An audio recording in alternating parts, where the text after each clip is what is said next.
عاوز تحصل على قبول في جامعة بريطانية وتيجي تدرس في بريطانيا هنا، تفكيرك بيكتئب يا عم على طول، وبتفكر في موضوع شهادة اللغة وان الايلتس مطلوب، ومطلوب كمان بارقام كبيرة زي 6 ولا 6.5 ولا 7 في الجامعات البريطانية عشان تدرس في اي جامعة هنا في بريطانيا. فبتيأس وتقفل على الموضوع خالص وتقول لا يا عم انا مش هكمل في موضوع الدراسة دوت وخليني قاعد في بلدي. انا جيت النهارده بقى معاكم مخصوص عشان اعمل لكم حل وابين لكم حبة ثغرات في موضوع شروط اللغة هنا في بريطانيا، وسهل عليكم الموضوع وخليكم تيجوا للدراسه في بريطانيا وتاخدوا القبول الجامعي وتاخدوا الفيزا وتيجوا لحد هنا، وده كله بدرجه ايلتس قليله او اساسا بدون شهاده ايلتس في بعض الالغاز. وهشرح لكم نقط وثغرات اول مره تتحكي من حد مصري او عربي عموما على السوشيال ميديا. وكمان يا جماعه الموضوع دوت مش موجه للمصريين بس، موجه لكل الجنسيات. فانت لو مهتم وعايز تعرف الثغرات ديت والنقط ديت وازاي تيجي بشروط ايلتس اقل او بدون شهاده ايلتس والحاجات ديت وتوصل هنا لبريطانيا بالسلامه ان شاء الله وتيجي تدرس هنا في الجامعات، فمحتاجك تركز معايا يا عم كده شويتين في الفيديو بتاع النهارده علشان تفهم حبه الالغاز ديت ولا الثغرات ديت. فيلا بينا نبدا الفيديو بتاعنا على طول وندخل في التفاصيل ونقول بسم الله. بس يا جماعه في الاول كده يا ريت ما تنساش تشترك في القناه وتعمل لايك للفيديو عشان تقدر ترجع للفيديو دوت اي وقت، وكمان تشغل الاشعارات عشان يوصل لك كل فيديو جديد من السلسله بتاعه الدراسه في بريطانيا والمعيشه كمان ان شاء الله بكل تفاصيلها. يلا بينا نبدا ونقول بسم الله.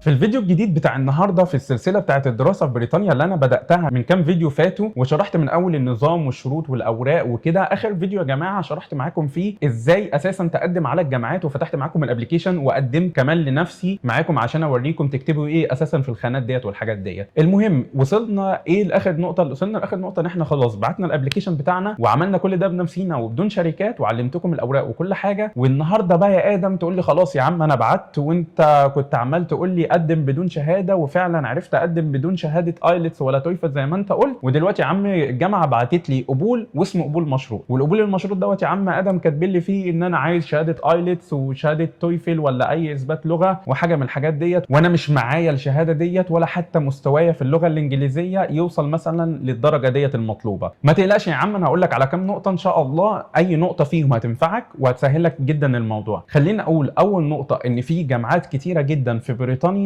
بتقبل عادي حاجه بديله بدل من شهاده اللغه. ممكن مثلا تجيب اثبات لو انت كنت بتدرس في مصر او في السعوديه او في اي بلد بتتابعني منها في جامعه باللغه الانجليزيه، بتروح للجامعه ديت وبتطلب منهم خطاب ان انت كنت بتدرس كليتك ديت باللغه الانجليزيه، وتقدم الخطاب دوت للجامعه وان شاء الله تقبله وبتشيل عنك الايلتس وانت كده شلت شرط اللغه. بس برضو عشان اكون صريح معاكم وزي ما معوزكم بقول لكم الحلو والوحش، مش كل الجامعات هنا في بريطانيا بتقبل بالموضوع ده. فانت عايز تعرف انهي جامعات مثلا بتقبل او انهي جامعات بترفض، ابعد عن الجامعات القويه جدا اللي هي اوائل الجامعات مثلا هنا في بريطانيا. حاول تشوف جامعات مثلا متوسطه شويه او حاجه، وكل الجامعات هنا في بريطانيا كويسه الصراحه، بس تشوف مثلا جامعات في الشمال شويه بتاع انجلترا ولا حاجه. ابعت لجامعات كتيره هتلاقي منهم جامعات هتقبل موضوع الخطاب دوت وهتسقط عنك موضوع شهاده اللغه دوت ان شاء الله بتاع الايلتس او غيره. وانا بنفسي يا جماعه شفت هنا في بريطانيا ناس كتير قابلتهم شخصيا اتقبلوا في جامعات بريطانيه واخدوا الفيزا وجم وبس بالخطاب دوت وبدون ما يقدموا شهاده ايلتس او غيره. فان شاء الله لو انت تقدر تجيب الخطاب دوت، انا سمعت في ناس يقولوا لي ادم احنا نعرف نضربه او حاجه وده يمشي ولا ما يمشيش. انا ما اعرفش يا جماعه في السكك ديت، بس انا بقول لكم ان الموضوع طبيعي. لو انت جبت خطاب من الجامعه انك مثلا كنت بتدرس بالانجليزي المفروض يمشي ان شاء الله في جامعات كتيره هنا في بريطانيا ويشيل عنك الشرط ده. ندخل للنقطه الثانيه وهي برضو نقطه يا جماعه بقى هي زيتونه كده، وانا عرفتها بالذات علشان اخويا، لان اخويا يا جماعه اللي لسه جايب قبول ماستر هنا في بريطانيا كان المستوى بتاعه بتاع اللغه الانجليزيه مش كويس قوي. كان هو عادي خريج برضو زيي وزيكم عموما او اغلب اللي بيتفرج عليا خريج مدرسه ثانويه مصريه وجامعه عادي باللغه العربيه ولا حاجه. فالدنيا كانت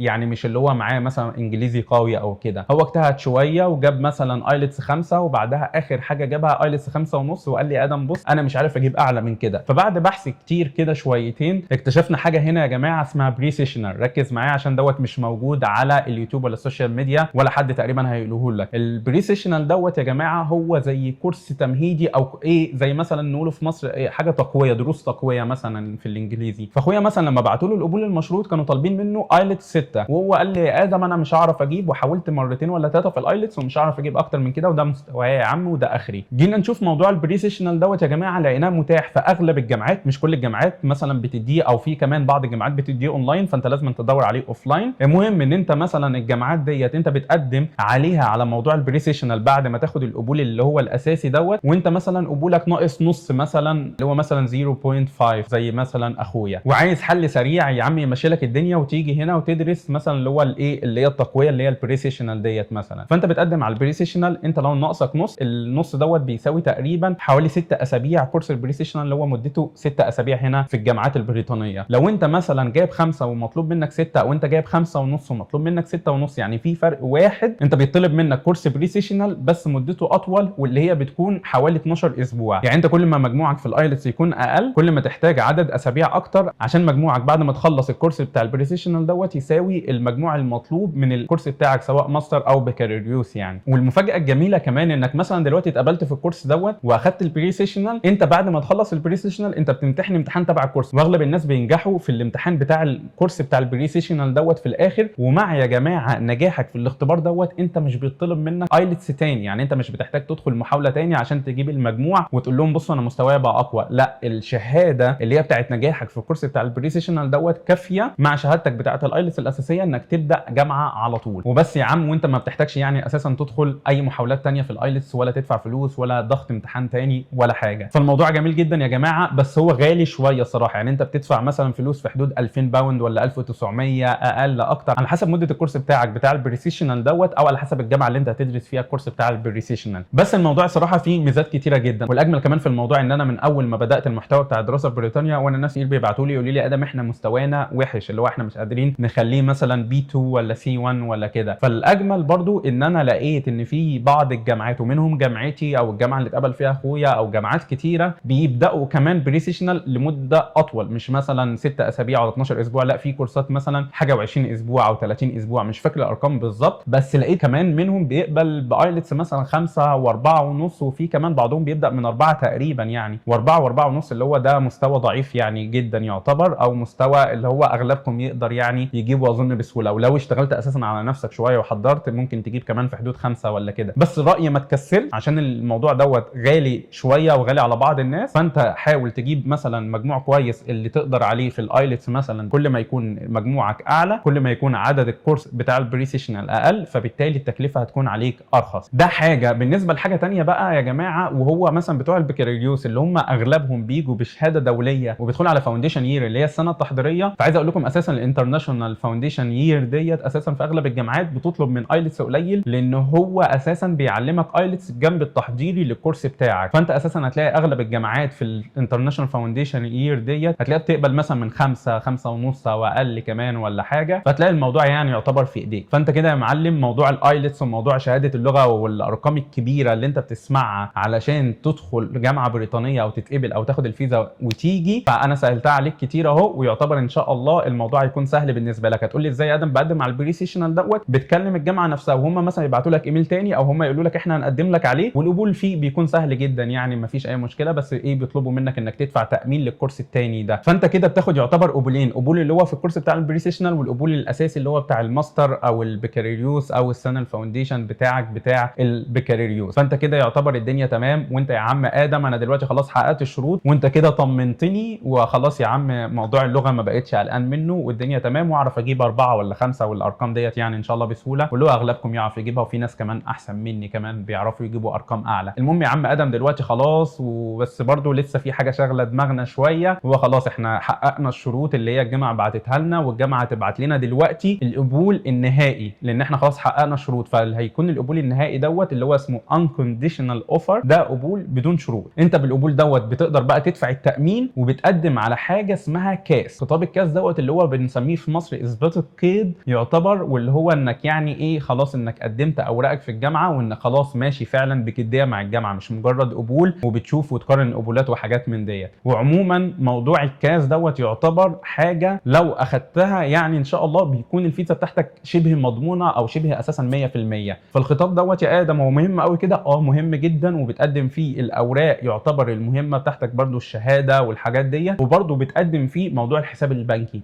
بقى يا تم حساب البنك اللي احنا خايفين منه، وانت عمال تحللنا الموضوع وترسم لنا الدنيا وتقول لنا الدنيا سهله، وسهلت علينا اللغه وسهلت علينا المصاريف شويه والحاجات ديت. طب الحساب البنكي بقى دوت هنعمل فيه ايه؟ حساب البنك يا جماعه انا جايب لكم كمان طبعا فيه الغاز، وزي ما معودكم طبعا الثغرات اللي فيه، وازاي كمان اسهل عليكم موضوع الحساب البنكي. فخلي الموضوع دوت ان شاء الله الفيديو الجاي لوحده عن موضوع الحساب البنكي وازاي تتخطاه، وايه الثغرات كمان اللي موجوده في الحساب البنكي اللي ما اتحكتش برده على اليوتيوب ولا السوشيال ميديا. وان شاء الله برده بالفيديو اللي جاي يبقى انت كده شلت اكبر مخاوف جواك، موضوع اللغه وموضوع المصاريف بتاعت الجامعه في الفيديو اللي فات اللي اتكلمت عنه والمنح، والنهارده شلت كده عنكم الخوف بتاع شهاده اللغه، وبالفيديو الجاي كده هكون شلت عنكم اخر حاجه خايفين منها اللي هو بتاع الحساب البنكي. وكده خلاص انت على باب بريطانيا، وان شاء الله تقدم على الفيزا وتيجي هنا بالسلامه. فاستنى الفيديو الجاي علشان تبقى فاهم كل تفصيله عن الدراسه هنا في بريطانيا، عشان زي ما انتم شايفين انا ما بسيب حته صغيره ان شاء الله. بس يا ريت يعني ما تبخلش عليا كده باشتراك في القناه، عشان عايزين نوصل ل 50,000 مشترك بسرعه. ولو انت على الفيس تابعني على صفحه الفيسبوك وتقول لي هنا تحت في التعليقات لو انت عندك اي استفسار، انا هحاول ارد عليك فيه. انا عارف الموضوع واسع شويه وممكن اول مره تسمع عنه، فانا ان شاء الله هحاول ارد عليكم على استفساراتكم. وبرده تابعني على الانستجرام علشان انا قريب ان شاء الله هفتح معاكم كام لايف كده، واللي عنده اسئله يقدر يسالها لي لايف، وان شاء الله ارد عليكم كمان. والسلام عليكم ورحمه الله وبركاته.